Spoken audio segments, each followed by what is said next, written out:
Hey, welcome back for Ghost Strums Part 3, where we start looking at some really tricky rhythms that will get you playing some strumming patterns that you see really commonly in a lot of popular songs. So just as a quick recap, in the last two videos we looked at using dotted quarter notes, which are kind of like extra long quarter notes, to give us ghost strums on numbered beats. This means where we usually have a down strum, we're actually moving our hand past the strings without hitting them, and then usually hitting it on the way back up right after. Combined with some other regular quarter notes and eighth notes, we get rhythms kind of like this.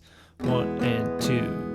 And 4, 1 and 2, 3 and 4. So there I had one of these dotted quarter notes on beat 2 giving me a ghost strum on beat 3. And this time around we're going to look at a slightly more complicated way that we can end up with ghost strums on a numbered beat. Namely taking one of our regular quarter notes and putting it on an and, or starting it on an up strum.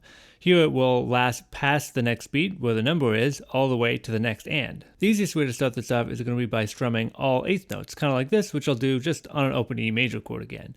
1 and 2 and 3 and 4 and 1 and 2 and 3 and 4 and. Looking at it this way, we really have a grid of eighth notes which we can combine into quarter notes in different places. Usually they get combined on the numbered beats, so say combining 1 and the and of 1, just giving us regular old down strums. But let's say we combine the eighth note on the and of 1 with the eighth note on beat 2. This is going to give us a quarter note starting on the and of 1 and lasting all the way until the and of 2, which is going to give us a ghost strum right on beat 2 and two up strums in a row, the and of 1 and the and of 2. So if you remember from last time, a good way to hear a rhythm before actually trying to play it is going to be to count it out loud. This one would kind of sound like this.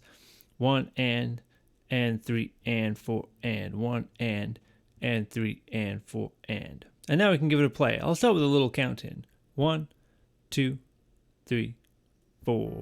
1 and 3 and 4 and 1 and 3 and 4 and 1 and 3 and 4 and 1 and 2 and 3 and 4 and 1. So having the rest of the rhythm being all those eighth notes will make it a little bit easier, but getting the timing of those two up strums in a row can be a little bit tricky. Remember, you want to keep your right arm moving with those eighth notes nice and steady up and down. And of course I can move this quarter note around to start on another and. Let's say the and of 2, giving me a ghost strum on beat 3. Again, if I count this out loud first, it would sound something like this.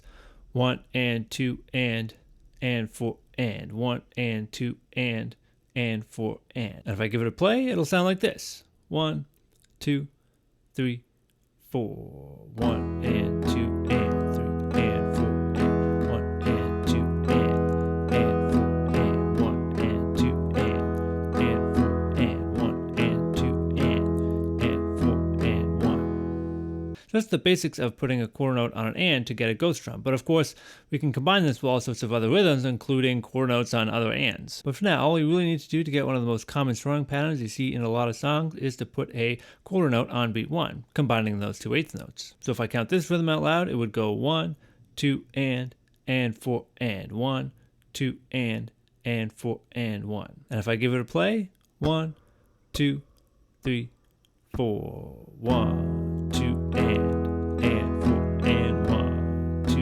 and 4 and 1, 2 and 4 and 1, 2 and 4 and 1. So it might not sound too familiar, just played it on one chord and kind of slow like that, but if you speed it up, there's all sorts of songs you can use it on. And it's often cited as the one strumming pattern you can use just about anywhere. And if you can get the timing of 2 or more up strums in a row and putting ghost strums on different beats, then that opens up a lot of possibilities. But really a lot of these strumming patterns come back to that eighth note grid. Remember, we want to keep our right arm moving nice and steady down and up with those eighth notes, whether we're hitting the strings or not. So really you can see any strumming pattern as just keeping your right arm going steady with those eighth notes and sometimes hitting the strings on the way down, sometimes hitting them on the way up with different spaces in between. If you remember back to our basic 4 down strums, which is really 4 quarter notes, we're just hitting all the down strums and none of the up strums. So give it a try. See if you can start with some eighth note strumming and then getting a ghost strum on a number beat by putting a quarter note on an and then combining it with some other rhythms. And most strumming patterns you'll see will be some variation on this, unless they have 16th notes, which I'll cover in the next video, so you might want to subscribe for that. And of course it's fun to experiment, so don't be afraid to try some stuff on your own, and as always, happy practicing.